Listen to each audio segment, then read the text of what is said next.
Ben endi bildimki, odamlarning ulug'liq intilishining sababi har bir insonning qalbida aslida ulug'liq mavjud bo'lganligida. Ulug' ishlarga havas qilish, boshqalarning ulug'ligini ko'rish, ulug' odam bo'lishga qaraganda ko'p osonga to'xtaydi.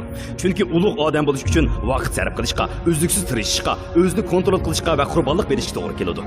Mana bu sening nimishqa bir oddiy odam ekanligining sababi.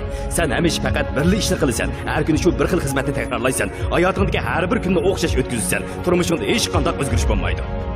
Asli sende var bo'lgan hamma narsa shundoq alohida va qoltis edi. Lekin sen o'zing oddiylikni tanlab turib olding. Maktabga chaqganda o'rganish natijang odatkicha bo'ldi. Xizmat o'rnida xizmatga natijang odatkicha bo'ldi. Xuddi sen qilgan barliq odatkicha ishlarga o'xshash. Bu sen qilayotgan ishlarning oddiy bo'lganligidan emas, balki o'zining shu ishlarni oddiy qilishini tanlaganligidan bo'ldi.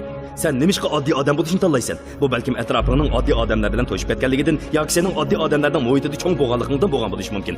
Balkim sen bir odatki maktabda o'qishing mumkin va yoki bir odatki shirkatda ishlaydigansan. Shuni sen oddiy odam bo'lishni tanlading. Shunga yuragingdagi intilishlaringga qarshi yo'lda menishni qaror qilding. Hech kim sen uchun qayg'urmaydi. O'zingga faqat o'zingning ichi og'riydi. Mana bu kishilar muvaffaqiyat qozonmagan vaqtda ularda bo'ladigan tipik psixikalik holat. Ular o'ltirib o'z-o'zini ayiblaydi. Ham yana boshqalarning ichi og'ritishiga va g'amxo'rlikka erishishni ta'min qilishadi. Lekin ular bu tragediyalik taqdirdan qutulishni aslo xohlamaydi. Shuning bilan ularning texmi nasib bosadi.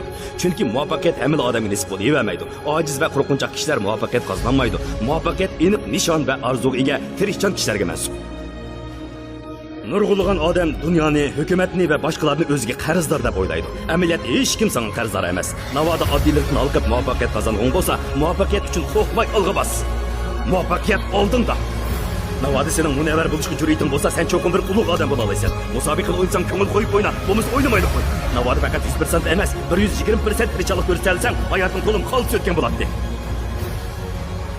Taqdirning kaynidan yugur, uning qadamlariga yetishmang. Taqdirning kaynidan yugur, uning yetishilish uchun qadam ol. Taqdiring uchun yugur, uning uchun olg'a bos. Taqdiring uchun tirish. Chunki muvaffaqiyat hargiz osmondan tushmaydi. Muvaffaqiyat qozongan bo'lmasa, o'tinay, boshqalarning yo'lini bosima to'sima. Chunki dunyoda taqdirni o'zgartirish uchun tirishayotgan nurg'un kishilar bor. Ular dal orzu armonini qo'g'lishib, yugurishni xohlaydigan kishilardir.